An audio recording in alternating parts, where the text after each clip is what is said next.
What's up, YouTube? So today I have something special to talk about on Canvas Convo, but today is also not just Rusev Day. Surprisingly, this day also lands on Rusev Day. It's my birthday. Yeah, I'm 19 years old today, and I bet some of you guys still probably think I'm 25. But on Canvas Convo, I have something special to talk about. So I want to talk about why Buddy Murphy versus Mustafa Ali on 205 Live in that no disqualification match was the best WWE match in 2018. So far. First off, when I talk about the best match in WWE so far, I'm saying on the main roster. That means I am not counting NXT. The main roster is Raw, SmackDown, and yes, 205 Live is a part of the main roster, right? Yeah, it is. Or it's technically like a subdivision of the main roster, but it's still considered the main roster. So for this video at least, NXT does not count. We are only talking about the main roster, Raw, SmackDown, 205 Live. I still have this Rusev Day calendar. But if you didn't know, on the purple brand of WWE on 205 Live, recently a big feud has been going on right now is Buddy Murphy versus Mustafa Ali. And from what it seems to be, that entire feud culminated on 205 Live where they had a no disqualification match. What defines a really good wrestling match, right? Because there's like such a variety of like different types of wrestling matches, there's so many that it's really subjective. At the end of the day, a good wrestling match is anything that gets you out of your seat, gets you emotionally invested, or just gets you to mark out on Twitter. There's all types of wrestling matches out there. There's squash matches, there's David versus Goliath matches, hardcore, ultra super violent, like that death match stuff in Japan, the CZW, that's completely insane. I still don't understand why people enjoy that. Like, pretty sure they're halfway dead and you're smiling. What is going on? Technical, comedy, high flying, etc. There's a lot of different type of wrestling styles. I know recently a lot of people really don't like his star rating anymore because like, what does 5 stars even mean now? By the time you're watching this, he probably gave like Kenny Omega's like press conference like an 8 star. But Dave Meltzer did rate this match a 4.5 star rating. Now the last main roster WWE match that actually had 4 stars or higher was AJ versus Nakamura at Money in the Bank. And even that only got 4 stars. So ba-boom! Cruiserweights are doing better. But in all seriousness, if you guys aren't watching 205 Live, I mean, I really recommend you do. If you have the time, obviously. You probably stayed up for 3 hours to watch Raw anyway.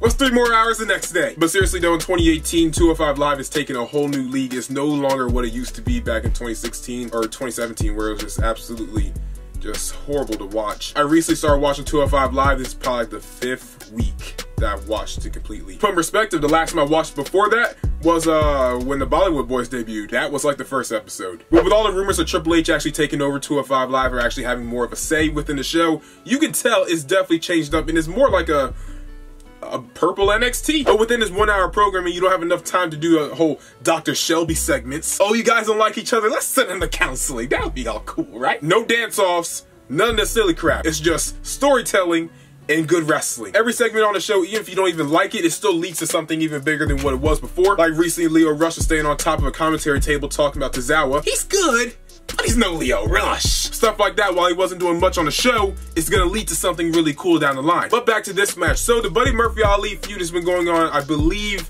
I haven't been following it as much, I'm not gonna lie. So it might have been like 3 weeks, maybe? They put on stellar matches before, even like their last match having a 4-star rating as well. I know a lot of people don't really care about Dave Meltzer's star rating anymore, but like, he does still have like a voice in wrestling. So when you do see him give like a higher star rating to a WWE show, because I know a lot of people think like, oh, he really hates WWE wrestling, he is just sucking New Japan every day. That's not appropriate, but you guys know what I'm talking about. That it is still kind of cool to see him give like 4.5 stars, 4 3/4 stars to matches that are in WWE, and not just NXT. But to go back to my prior point, what makes a really good wrestling match? So I broke it down in like 4 little tidbits I feel like really work. Storytelling, obviously what goes on in between the ropes. The importance of the match doesn't feel like something that, you know, we should be watching. And the level of interest in the match also. Is the crowd actually interested? Are you watching this actually interested? Which I feel like a match like this did perfectly. I'm gonna let you guys know, if you haven't watched the match, you probably should go watch it right now before I talk about this. If you haven't watched it, pause it, go watch it, then watch this. During 205 Live, they had a bunch of promos going on talking about like, you know, why they're fighting each other in no disqualification match. And considering that like they don't really get a lot of spot time on like SmackDown or Raw to promote the show anymore, something that a lot of cruiserweights to take advantage of now is Twitter. I have to say it, I mean, like Mustafa Ali's promos on Twitter are really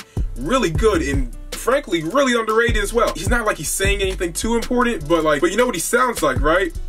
A grown freaking man that wants to fight. Thank you for someone on the roster that just sounds like an adult that wants to beat up another person. Keep telling me.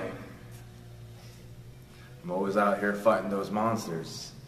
It's only a matter of time before I become one. You see, this Tuesday on 205 Live, I have a no DQ match against Buddy Murphy. And make no mistake about it, we're gonna go to war. There's no space for a hero in this match. No, in this match, there are no rules. There is no right or wrong. So I have to become a monster. We're not just gonna try to win, we're gonna try to destroy each other, so I have to become a monster, and I don't want to, but I... And this Tuesday I meet the darkness again when I go to war with Buddy Murphy. But before the bell rung, Mustafa Ali actually attacked Buddy Murphy before the match started. Also gotta give credit to Buddy Murphy. I mean, this dude has, for one, his transformation, he is jacked. I mean, he has like a prison body jacked. He was always a pretty swole guy, but like, geez, what the heck? What did you eat? But once he gets back in the ring, Murphy does take an attack on Mustafa, leading to the foundations of the story being set of Murphy really wearing down Mustafa's back, with a bunch of suplexes on the outside on steel grade, which just sounded just horrible. He would shoot him into the corner a couple times and kind of take him up and over. Basically, Mustafa Ali is like the heart and soul of 205 Live, so they basically just want to show like through all this pain, he can still overcome. They continue to fight, whatnot, eventually comes outside of the ring. Mustafa hits like this insane crossbody off the top of the barricade into the crowd. Considering the barricade really isn't that high up from the floor, he got some major hops. But to further the fact of how good this match was, Omaha, Nebraska, where this match was held, and SmackDown on 205 Live was held, was completely dead. What a crappy crowd you guys were. If you went to that 205 Live or SmackDown, I hope you're one of the people that actually paid and enjoyed, because it didn't look like anyone that was having fun at all. Guys, cheer, something, show emotion. You paid to get in, show some emotion. You're just standing there clapping like it's tennis. They were pretty dead during SmackDown. When Leo Rush came out and cut like his really good promo, no one cared. Noam Dar returned on this episode also, and no one cared. That was so disappointing to see. Like, he came back all jacked and stuff, and you guys are not even gonna care. Jeez. To continue to talk about the match itself, I mean, obviously if you put a stipulation on a match, usually it's a lot better than just a normal one-on-one, right? When on the main roster was there like a really good like stipulation match? The IC title match at the Greatest Royal Rumble was pretty good, but if you had really asked me, this match probably would have stolen the Extreme Rules pay-per-view. It could have been up there. It actually should have been up there. A couple things that made this match so interesting was, for one, like, it is no disqualification match. So that means like, oh, they're gonna use chairs and stairs and ladders or stop signs and trash cans and stuff like that, right? What made it so interesting is that they used none of that. The only weapon they really used was, well, the steel steps. At one point, Buddy Murphy had set it up in the corner basically so like he could throw Mustafa Ali into it, which he did a couple of times, and it looked absolutely brutal. Just throwing yourself into like that ton of steel, that should not feel good on your bones at all. After Buddy did that maybe like 2 or 3 times, Mustafa actually reversed it into her Karana, sending Murphy into the steps, and it looking just absolutely just horrible. There also was a moment where the steps were also inside the ring, and Buddy just ran up the stairs and jumped over the top rope. I don't even know what you want to call it. It looked amazing. Crash landing on Mustafa Ali, and it was insane, but amazing. I think there's so many innovative spots within this match that there's so many gifts of it. For one, it's gonna make a lot of us actually care about watching these guys, but also, you know, Vince McMahon, he loves himself some marketing, and those gifts are all over Twitter, and Vince McMahon sees that, or someone brings it to him. He probably doesn't know what a phone is. He doesn't even know what a burrito is. He's a strange guy. Down the line, he might have a little main roster spot for these guys, and they'll be doing something special. But definitely, if you ask me, probably like the coolest spot of the match was the steps still set up in the corner, but instead they're actually vertically like stood up, and the crowd for some reason just kept chanting, "No more stairs." This is awesome. Why would you guys...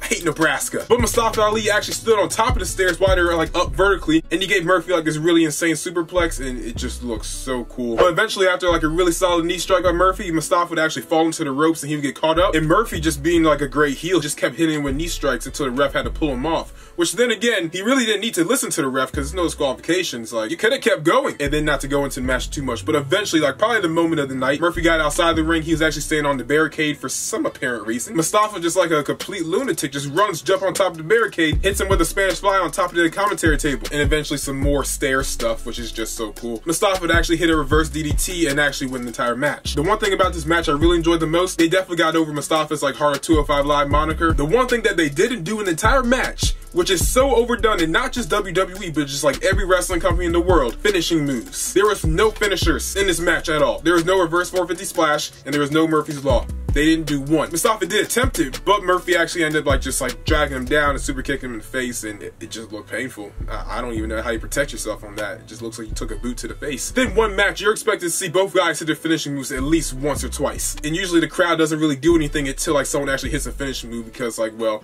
the match isn't going to end on just some regular move, right? Go back and watch any match this year. No one's ever excited until you see the finish, right? People care about the match, obviously, but like once you hit the finisher, that's when everyone's standing up. But everyone already knows he's going to kick out because it's only been like 10 minutes within the match. So for them to have like a 25-minute match and not do any finishers at all, it really did a lot for the match. I mean, just watch the crowd. During that entire episode, during that entire 205 Live, no one was standing up, No one cared. I bet a lot of people even left until that match started, because they started out the gate not with any stupid chain wrestling. It's no disqualification. Let's just fight. It was an amazing match. I think you guys should definitely go watch it if you haven't. But this is all just my opinion though, so if you guys have a different opinion, tell me in the comments down below. But thank you guys for watching this video. If you really enjoyed, make sure to like, comment, share, always subscribe, and yeah, I'm 19 years old now. I'm gonna go to retirement home by 20. I'm 20 next year. Oh my god. Oh no. No. Goodbye. Oh god. You decide if you're ever gonna let me know. Yeah, suicide if you ever try to let go. I'm sad and know, yeah, I'm sad.